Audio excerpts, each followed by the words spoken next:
Bonjour, j'espère que vous allez bien. Alors c'est vrai que nous sommes au mois de novembre et nous ne sommes pas en plein milieu de l'été. J'aurais dû parler de ce sujet des dangers des crèmes solaires en plein milieu de l'été, mais bon, c'est pas grave, je le referai plus tard. Alors j'ai toujours pensé qu'il ne fallait pas se tartiner avec des produits solaires, et je continue de le penser, bien entendu. Je suis aussi persuadée que l'augmentation des cancers de la peau n'est pas due à l'exposition au soleil, mais plutôt due à toutes les toxines auxquelles nous sommes exposés, inclus les crèmes solaires. Je pense que les crèmes solaires, quand vous commencez à regarder la liste des ingrédients, vous allez comprendre tout de suite à quel point c'est toxique. N'oubliez pas que la peau est un organe et que la peau, votre peau, absorbe absolument tout. Tout ce que vous y mettez va passer par la peau et va se retrouver dans le système sanguin. Donc tous ces produits toxiques qui sont dans les produits solaires vont se retrouver dans votre corps. Et on s'aperçoit, par exemple, 20 ans plus tard, après avoir fait des études chez des individus X ou Y, que l'on retrouve du parabène, que l'on retrouve des benzoates, des choses qui n'ont rien à faire, rien à voir dans l'organisme.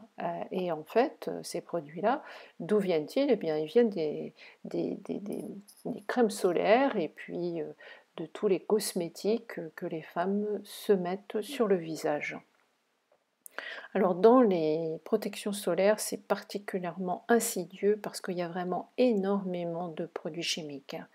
On a des produits très dangereux qui s'appellent l'éthylhexylméthoxycinamate, il y a des benzophéones, il y a des homosalates, il y a des méthylbenzylidinés-camphores, il y a des PABA, ça vous le savez, il y a des choses qui s'appellent oxybenzone.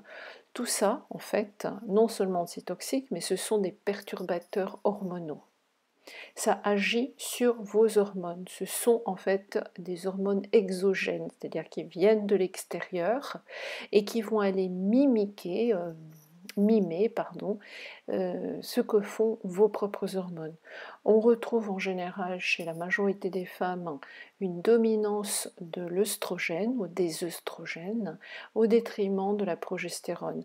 Or, tous ces produits chimiques augmentent la production d'œstrogène.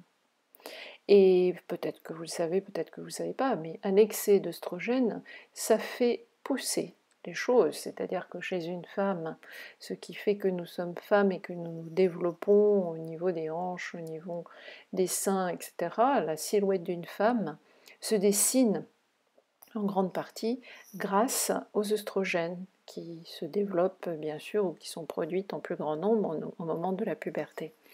Mais les œstrogènes qui sont en excès à l'âge adulte, pendant des années, va avoir tendance à faire croître des cellules, tout comme ça le faisait au niveau des seins, au niveau des hanches, mais maintenant ça fait croître des cellules qu'on peut dire des tumeurs.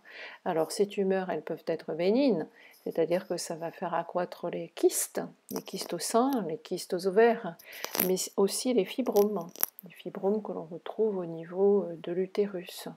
Et bien entendu, tout cela peut aussi éventuellement tourner en cancer ou en pré-cancer. Donc tous les produits chimiques que l'on va retrouver dans ces produits solaires sont extrêmement détrimentaux à la santé. Il faut les éviter, à mon avis, coûte que coûte. Alors après, vous allez me dire, mais comment je fais si j'ai un jeune enfant et que je l'emmène à la plage au mois d'août? Évidemment, on ne va pas le laisser brûler. Et puis pareil, si vous avez une peau de blonde ou de rousse, il faut faire attention. Alors déjà, il y a des gammes de produits, il y en a très peu. Mais en fait, je recommande la gamme de produits du Dr Auschka. Dr Auschka, produit allemand que je connais depuis des lustres. Ils ont une crème solaire pour les enfants et puis aussi pour les adultes qui ne contiennent pas de produits chimiques. C'est la seule gamme que je connaisse qui ne contient pas ces produits chimiques. Ils refusent de les inclure. Il faut éviter toutes les grandes marques, que ce soit des noms très connus, très prestigieux, et que ce soit la marque de prix unique ou de Monoprix, ça n'a pas d'importance en fait. Les produits chimiques sont les mêmes. Même les produits dits anti-allergéniques, etc., je vais nommer la Roche-Posay, Avène, etc.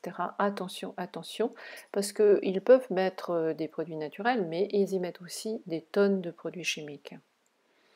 Donc il faut privilégier Dr Aushka. J'utilise aussi la gamme Velleda, mais et non pas de protection solaire. Pour des tout petits, eh ben, il faut leur mettre des chapeaux, des t-shirts, hein, donc il faut les couvrir. Et puis pour les plus grands, il faut développer votre bronzage petit peu par petit peu. C'est-à-dire qu'on ne vient pas du nord de la France, dans le sud de la France, et on ne se met pas sur la plage toute la journée, pendant 8 heures, la première journée, parce qu'on va cramer. Voilà, ça c'est pas très très malin. Il faut développer donc votre bronzage tout doucement et en respectant votre peau. Il faut bien sûr ne pas brûler. Après, il y a des manières de faire ces crèmes soi-même. Alors, il y a une recette, par exemple, qui mélange de l'huile de sésame, de l'aloe vera, de l'huile d'argan, du beurre de karité, de l'huile de coco et de l'oxyde de zinc. Voilà, tout ça c'est chauffé gentiment dans une casserole, c'est bien bien mélangé et ça peut être conservé dans un petit pot pendant environ 1 mois. C'est l'oxyde de zinc en fait qui protège contre les rayons UV.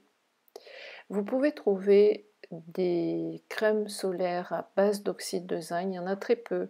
Je recommandais une marque américaine qui s'appelait Badgers, B-A-D-G-E-R-S, et j'ai vu récemment qu'on pouvait se la procurer sur internet. Donc Badger c'est très bien, Dr Aushka c'est très bien, le faire soi-même c'est très bien aussi, si vous pouvez le faire. Quand on utilise de l'oxyde de zinc, c'est blanc. Donc c'est vrai que c'est pas très joli d'avoir le nez blanc, le dessus des bras blancs, etc. Mais au moins vous ne vous intoxiquez pas et surtout vous intoxiquez pas vos enfants. Il faut se méfier encore plus des sprays solaires parce que ce sont des nanoparticules et les mêmes produits chimiques vont pénétrer de manière encore plus efficace dans votre peau, donc dans votre organisme grâce à ces nanoparticules. Et surtout, pour éviter que la peau ne brûle et ne soit trop sensible au soleil, il faut la préparer. Et comment on prépare sa peau? Ben, on la prépare en mangeant d'une certaine manière et surtout en mangeant du gras. Il vous faut des graisses saturées, je le dis, je le répète et le répète. Il vous faut manger du beurre, il faut manger du fromage si vous le tolérez, il faut manger de l'huile de noix de coco, il faut manger de la graisse saturée, par exemple du porc, du canard, de l'oie, etc. C'est ça qui va vous donner des acides gras essentiels, non seulement pour votre peau, mais bien sûr aussi pour vos hormones, pour votre cerveau, pour vos os, etc.